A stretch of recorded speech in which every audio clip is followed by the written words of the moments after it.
JP, Distinguished Professor of Philosophy at Talbot School of Theology, which is associated with Biola University. I don't know if you've heard of that. He received a bachelor's in physical chemistry from the University of Missouri, so I would say that. THM in theology from Dallas Theological Seminary, an MA in philosophy from the University of California in Riverside. Oh yeah, then a PhD in philosophy at the University of Southern California. He's authored, edited, or contributed to papers in 95 books, including Does God Exist?, Consciousness and the Existence of God, The Blackwell Companion to Natural Theology, and Debating Christian Theism. He has also published over 85 articles in journals such as Philosophy and Phenomenological Research, American Philosophical Quarterly, Religious Studies, and Faith and Philosophy. Moreover, JP was selected in August 2016 by the website The Best Schools as one of the 50 most influential living philosophers. It's a great privilege to have JP Moreland speak to us this evening. Thank you.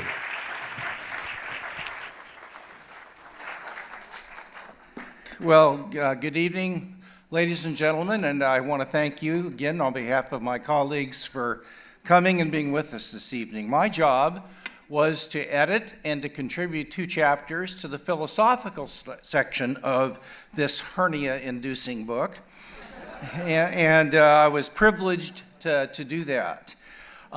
This coming August will mark 3 years that I began a battle with 3 different forms of cancer, and that I continue to this day to be fighting. I don't know how long I have. I could have 15 years. I get tested every 6 months, and my tests are clear at this point, but I'm looking forward to dying. It's going to be a wonderful time. I'm really very serious about that, not the process, but the event itself. But what is interesting is these cancers, the one on my colon involved 31 lymph nodes, and it was a massive tumor, had actually been developing for years, just beneath the surface, and I didn't know it. And during that time, I was concerned with things that were kind of more pressing, like I turned 70 in 2 days, and my ankles were getting stiff, and I'd get up in the morning, and I'd have to loosen them up, and some other minor health issues regarding skin cancers and things like that. But little did I know that my attention to these kind of more surface issues, while I was doing that, underneath the surface, there was this growing malignancy that could very easily destroy me. Now, I think the same thing is happening with theistic evolution in the church. In the church, we're involved with trying to have small groups and to get our worship down and to have preaching that sort of relates to unbelievers. Not against all that, but all of that is sort of, in my opinion, surface issues, while we are allowing the worldviews in our culture to slowly permeate like leaven our churches, and it is increasingly causing people to lose confidence in the Bible. One of the reasons young people are in the church are sexually active is they simply don't believe Jesus knew what he was talking about. They don't believe that virginity is actually the path to a flourishing life. And so they take the Bible not to be authoritative. It's something from an old crudgety curmudgeon God, and it's not for today. Now, as a result of that, in addition to the doctrinal issues that Wayne is so good at laying out, there's another issue going on with theistic evolution, and that is the question of who gets the right to define what's real.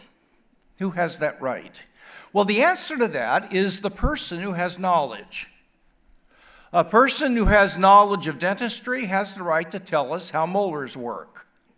A person who has knowledge about a certain range of study has a right to tell us about literature.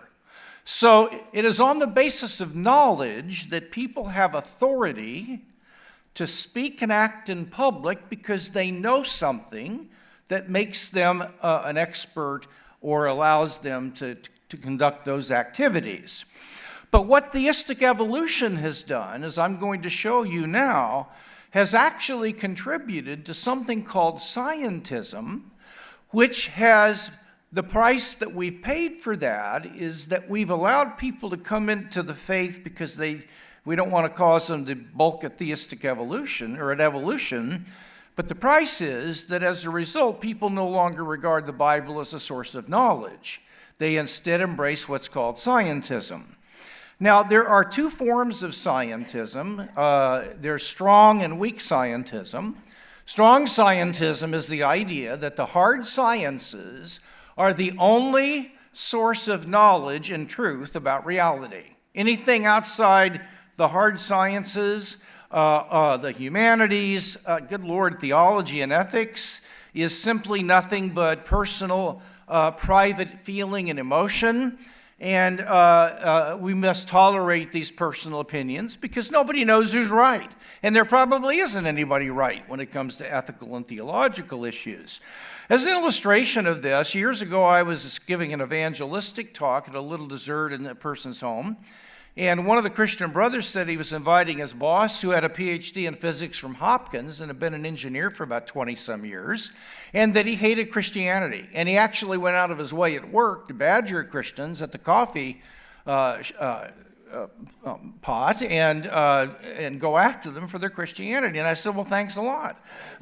So I'm there, and I'm at the hors d'oeuvre table, and I can see my friend come in, and he's got an older gentleman with him, and it's obviously his boss. They make a beeline to me, and my friend introduces me to this gentleman, and after we exchange pleasantries, he says, say, I understand you're a philosopher and a theologian. And I said, well, I give it my best effort. And he said, yeah. He said, you know what, I used to be interested in that stuff too when I was a teenager. But when I grew up and matured intellectually, I began to realize that if you can't quantify it and measure it and test it empirically in the lab, it's nothing but hot air and empty opinion. I had a woman come up to me before this gathering saying that a dear friend of hers is undermining and leaving the faith because he believes that science has undermined belief in God. Now, that's what this gentleman was expressing was scientism. Strong scientism. Only the hard sciences can tell us what's true and real and that we can know. It's the scientist who speaks with authority today. Now, the problem with strong scientism is that it's obviously self-refuting because the statement, the only thing that you can know and that can be true of reality is what can be tested by the hard sciences, cannot itself be tested by the hard sciences. Therefore, it fails to live up to its own criterion of acceptability. It's like saying there are no sentences of English longer than 3 words. That sentence is self-refuting. And so I let the gentleman talk for about 2 minutes. And he made, I'm going to guess, 20, 30 assertions. And I stopped him and I said, look, I'm confused and I got a problem and you got to help me. I think what you're saying is that if the only thing that you can really know is what can be true is what's tested in hard sciences. Everything else is hot air and personal opinion. That's what he said. He said exactly. And I said, well, you've uttered about 20 or 30 assertions, and I can't think of a single one of them that could be tested by the empirical sciences. Now, if I'm wrong, would you tell me which assertion you've made that can be tested by the empirical sciences? But if you can't, my dilemma is that what you've been doing for the last 2 minutes is spewing hot air and idle opinion. It was self-refuting. Now, there's another form of scientism that we mention in the book called weak scientism. This allows that there might be some low-grade, justified beliefs outside of science. But it still holds that science is by far the most authoritative specter of knowledge, so that if philosophy and science come into conflict about whether there's a soul or whether you're just your brain, science is going to win that debate because it's got more authority than philosophy, even though philosophy may have a little bit of low-grade authority. Now, there are a lot of difficulties with weak scientism, and I'm going to list 2 of them very quickly. And for one thing, Weak scientism does not allow for the stating and justification of its own assumptions, of science's assumptions. Science makes assumptions. It assumes that there's such a thing as truth and that it's a correspondence with reality. It assumes a fairly clear definition of knowledge as a true belief that's based on good evidence and good grounds. But none of these assumptions can be tested by science. Now, science cannot be any stronger than the assumptions on which it's based. Since weak scientism undermines the defense of the assumptions of science, it's actually a foe of science and not a friend, because those assumptions have got to be defended philosophically, not scientifically. So, weak scientism undermines science by failing to provide philosophical justification for the assumptions of science themselves. The second problem is that we know things outside of science. And that's just a plain fact. As a matter of fact, we know some things outside of science with far greater rational support than we know in science. For example, there are certain propositions in ethics that we know with more certainty than we know that there are electrons. And I'll give you an illustration of this. After my colon cancer surgery, my stomach wouldn't come back online, so I was in the hospital 9 days. And I saw all kinds of nurses come in on different shifts. And one day this chipper nurse comes in, and she says, "Well, how are you today?" And I said, "I'm hanging in there." And she says, "Well, what do you do for a living?" And I said, "Well, I was actually majored in physical chemistry in my undergraduate work, but then I went in and did a THM in theology and an MA and a PhD in philosophy, ultimate USC, and I'm a philosophy professor." And there was a puzzled look on her face. It's actually happened. I said, "Now, if you don't mind, I'd like to predict what you're thinking right now, and you tell me if I'm wrong. What I believe you're thinking is, gosh, you started off in a field of study where there are hard facts, and you can really know whether you're right and wrong, and you went over to this stuff where nobody knows who's right, and there's just a bunch of opinions, and it's largely just about kind of saying whatever you want." She said, "That's exactly what I was thinking." And I said, "Well, I got to tell you, you're dead wrong about that. In fact, it may be the opposite. I know an ethical claim with more certainty than I know that there are electrons." And she looked at me like I'd parsed every Hebrew verb in the Old Testament. I mean, she was just... she said, "What do you mean?" And I said, "Well, take the claim, torturing little babies for the fun of it is wrong. I have more rational support for that than I do that there's a belief in electrons, and here's why." I said, "Do you know anything about the history of the electron?" "No." "Well, I do. I've studied it from J.J. Thomson all the way up the debate between German wave theorists about the electron and the British particle theorists, all the way to the Bohr electron, up to the quantum electron. And if you ask me, do I believe in electrons, I'm going to have to ask you, which one did you have in mind? Now, you probably mean the present one.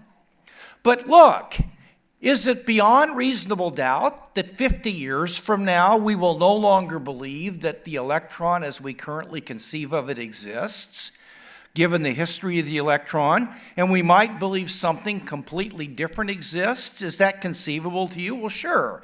And I said, it's not conceivable to me that in 50 years we will find new evidence that will make the assertion torturing little babies for the fun of it is wrong rationally incorrect.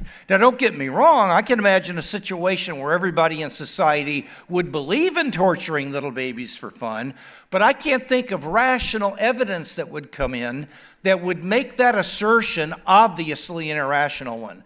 Thus, I have greater certainty in an ethical claim than I do in a scientific claim. My point? I don't know, but it was an interesting story. Now, my point is that there are areas of knowledge in theology and in ethics that we know with greater certainty than some of the assertions in science, and it goes both ways. There are sources of knowledge outside of science, and we need to learn to live with that fact. Now, the problem then with theistic evolution is that it reinforces a commitment to scientism, and you end up with a revisionist view of the Bible. Now, some people say, look, theistic evolution is what allowed me to embrace Christ because I had a problem with creation and I would have never become a Christian if I hadn't had the option of theistic evolution. Now, my response is the following. Number one, if you're talking to somebody about Jesus and they want to talk about evolution, my view is to say, look, let's not worry about that right now. Let's kind of stick with what you think of Jesus, and let's get to that later. But I'm not going to tell them it's okay for you to believe in that right now, because first of all, I think what Steve Meyer and others have done is shown that we don't have an obligation to do that, and we've actually got biblical grounds not to. But the other reason is that if I tell a person, hey, there's no problem with that, and they become a Christian on that basis, they've already started a revisionist project in the Bible, because they've revised the first 3 chapters of Genesis. And then when it comes to when neuroscientists claim there's no soul, well, of course, we'll have to revise the Bible. No problem with that. The Bible's not a science textbook anyway. And by the way, there's no gender, we've learned in science. Okay, no problem with that. And we've also learned that homosexuality is a deterministic factor by your genetic structure and your brain chemistry. So you're not morally responsible for that. Hey, okay. After a while, what authority does the Bible have any longer? So I think theistic evolution undermines the authority of growing in Christ, even though there might be a short-term benefit in a person getting in the door. The way he got in the door is not going to let him grow over the long run. Now, the second thing I want to deal with is a very serious question, and that's, when is it okay to disagree with what the majority of experts in a field believe? If I went and had 100 oncologists and 95 of them told me that you need to do this, and 5 of them told me I needed to try natural remedies instead, and they all had health food stores, I'm going to go with the 95, aren't you? If you had 95 realtors say this is a bad house to buy, and 5 said it's okay, I'm going with the 95. I'm going to go with the majority of experts, and unless something happens, because when it comes to evolution, I do exactly the opposite. Because the overwhelming majority of the experts believe the theory of evolution is true. Now, am I rational in doing that? Or am I just doing it because I can't stand giving them a Bible? I have Jesus in my heart. No, that's not why I do it. If there are 2 conditions present, then you are justified rationally in going against the majority of experts, if these 2 things are present. Number 1, if the majority opinion is based on non-rational factors. In other words, if the majority opinion is not based on the evidence, but it's based on non-rational factors. Is that true of evolution? Yes. There are 2 reasons that evolution is accepted by the majority of biologists and scientists today. And number 1 is because it got theology and God out of science. Probably one of the best texts on the Darwinian revolution, written by a historian at Georgia State, published by the University of Chicago Press, is Charles Darwin and the Problem of Creation by Neil Gillespie. Gillespie makes the following statement about the Darwinian revolution. Darwin's rejection of special creation was part of the transformation of biology into a natural science, one committed to thoroughly naturalistic explanations based on material causes rather than appealing divine intervention. Later he says, now listen to this is absolutely crucial. He says, just as science shifted from a theological ground to a naturalistic one, religion shifted from being a field that provided knowledge to one based solely on blind faith. Now the point is that scientists got tired of having to ask theologians what they had to believe. And so what Darwin did was allowed biology and paleontology to become purely naturalistic. So that while you're doing science, you have to adopt what's called methodological naturalism. You can only appeal to natural explanations, even though you may believe in God. So that wasn't evidence-based. In fact, Gillespie says that for the first 50 years or so, all the evidence was on the side of the creationists. It was against Darwin. Darwin didn't win on the evidence for the first 50 years. He won on the fact that he helped scientists naturalize their field and get theology out of their work. Secondly, the reason there's a majority opinion in science for evolution is the way young undergrads are sociologized into the field. They are ostracized with institutional rewards and punishments if they don't accept evolution and if they mention intelligent design. I was giving a talk at UC Berkeley a handful of years ago, an evangelistic talk to about 800 students. And before I spoke, I heard that Bill Dembski had come to Berkeley 2 weeks earlier and gave a lecture on intelligent design. Now, Dembski's a stinking genius. He's got 2 doctorates, one in math and one in philosophy, and he's no idiot. And the biology department boycotted the meeting and would not allow their grad or undergrad students to go hear him. Well, if he's such a doofus for believing in this stupid theory, sick your students on him and make a fool out of him in 5 minutes. The other thing this happened is I met a biology PhD student at UCLA, and he said he had developed an empirically testable intelligent design model for his doctoral dissertation, and he sent it to his supervisor, and his supervisor said, "Don't you even go close to this. I will not supervise this. Because if you touch this, you will never get your PhD, and I might lose my job. It won't work in this." So I believe that the reason that there's a homogeneous acceptance of evolution is that it allowed biology to get religion out of science, especially God. So intelligent design isn't science, allegedly, it's religion. And it's because of the way the sociology of the practitioners now function. It's not based on evidence. That's reason number 1. Criterion number 2, for when it's reasonable to go against the authorities, even though they're in the majority, is not just there's an alternative explanation besides their rational evidence, but it is if there is a small rebel group of highly trained, educated, skilled practitioners who publish in peer-reviewed journals and in high-quality books, and who have provided an alternative paradigm. Thomas Kuhn said that sometimes, the philosopher of science, sometimes those rebel groups bring about a revolution and overturn the old theory.